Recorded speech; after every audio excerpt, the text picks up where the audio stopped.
अस्सलाम वालेकुम दोस्तों, हम सब रोजाना कई ऐसे काम करते हैं जो हम जानते हैं कि ये काम हमें नहीं करने चाहिए, लेकिन खुद पर काबू नहीं रख पाते और फिर वही काम करते हैं। खुद पर काबू रखना अक्सर एक मुश्किल काम होता है, चाहे वो भरे हुए पेट के बावजूद मजीद केक खाने की ख्वाहिश को रोकना हो या किसी को बगैर सोचे समझे टेक्स्ट मैसेज भेजने से रोकना हो। अपने तवील मुद्दती मंसूबों से अम-आंग रहना और अपनी रोजमर्रा की जिंदगी को उसके मुताबिक ढालना एक मुश्किल काम है, क्योंकि हमें हर वक्त किसी न किसी ऐसे चैलेंज का सामना होता है जो हमें अपने मकसद से भटकाता है। मिसाल के तौर पर आप सुबह उठते ही अपना फोन देखने लगते हैं, हालांकि आप जानते हैं कि ये आपके दिन की तवज्जो और पैदावारी सलाहियत को मुतासिर करता है, लेकिन याद रखें ये मुश्किल लम्हात ही आपको अपने आप को बेहतर बनाने का मौका देते हैं। अगर आप हर बार अपने तवील मुद्दती मकासद को याद रखकर इन आजमाइशों का मुकाबला करें तो ऐसा आपको खुद पर काबू पाने की आदत पड़ जाएगी। खुद पर काबू पाना एक ताकत है जो आपको अपनी जिंदगी में वो तब्दीलियां लाने में मदद देती है जिनकी आप वाकई ख्वाहिश रखते हैं। यह आपको आज़ादी देता है कि आप अपनी पसंद की जिंदगी जी सकें और उन आदतों से आज़ाद हो सकें जो आपको पीछे रखती हैं, बल्कि आपकी अपने सामने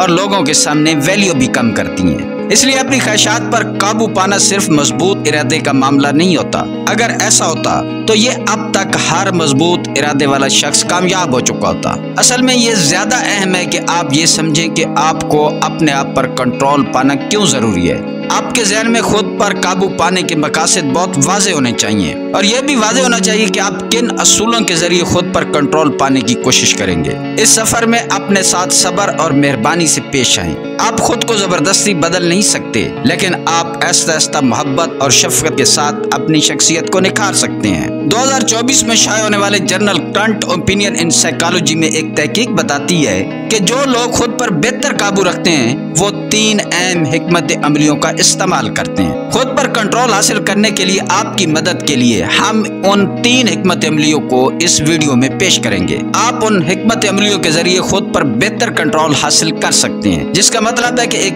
पुरसकून और बामकसद जिंदगी। तो तैयार हो जाएं एक ऐसे सफर के लिए जिसके बाद आपका अपने आप पर मुकम्मल कंट्रोल होगा और आपका हर काम एक बामकसद और तामीरी होगा। तो दोस्तों चलते हैं पहली हिकमत अमली की तरफ।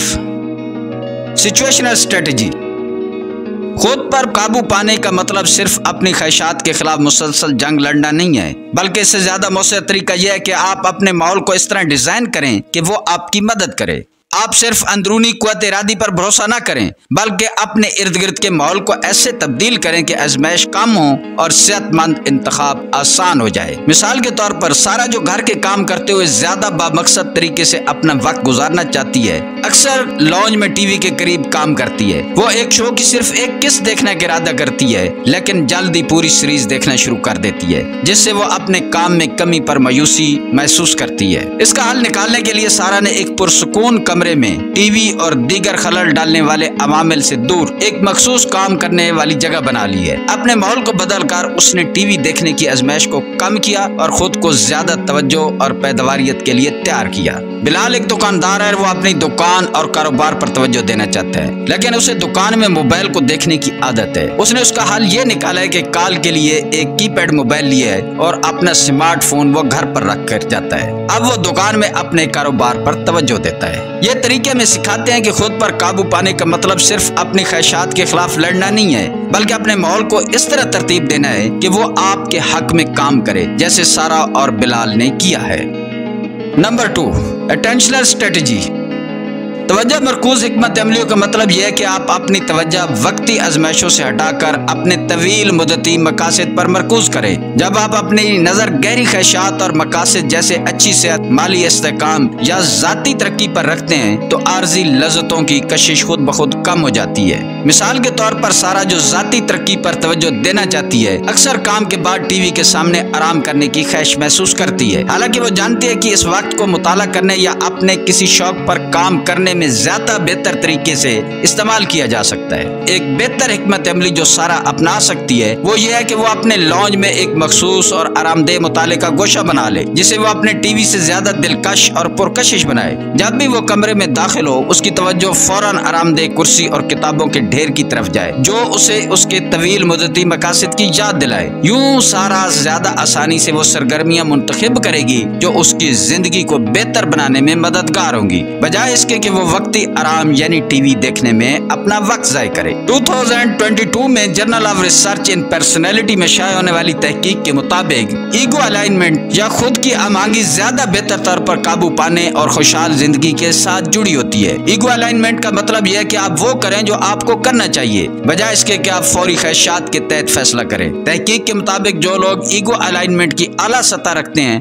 وہ زیادہ بہتر اور کم انتشار والی زندگی گزارنے کا امکان رکھتے ہیں۔ ماہر نفسیات مائیکل رابنسن جو اس مطالعے کے شریک مصنف ہیں کہتے ہیں کہ ہر انسان کے اندر ایک رہنمائی کا ذریعہ ہوتا ہے۔ اس سے پہلے کہ کوئی عملی کام کرو اس سے پہلے سوچنا چاہیے کہ کون سا قدم مؤثر ہو سکتا ہے اور کون سا نقصان دہ ہو سکتا ہے، کون سا کام فضول ہے اور کون سا کام فائدے والا ہے، کون سا کام وقتی لذت والا ہے اور کون سا طویل مدت کے فائدے والا ہے۔ لہذا ٹینشن اسٹریٹجی نہ صرف آپ کو وقتی آزمائشوں سے بچاتی ہے بلکہ وہ آپ کو آپ کی مطلوبہ زندگی کی یاد دہانی کراتی ہے اور اس ویژن کو حقیقت میں بدلنے والے اقدامات کو اپنانا آسان بناتی ہے۔ Number 3، appraisal strategies. Appraisal strategies کا مطلب یہ ہے کہ آپ اپنی کسی بھی صورتحال کو نئے زاویے سے دیکھیں اور اس کی تشریح اس انداز میں کریں کہ وہ آپ کے طویل مدتی مقاصد سے ہم آہنگ ہو جائے۔ مثلا سارا اپنے وقت کی قدر کرتے ہوئے سوچ سکتی ہے کہ میں وہ شخص ہوں جو اپنے وقت کا صحیح استعمال کرتا ہے، یا اگر میں اپنے کام پر توجہ دوں گی تو خود کو زیادہ مطمئن اور پرسکون محسوس کروں گی، بجائے اس کے کہ ٹی وی دیکھ کر دباؤ میں آؤں۔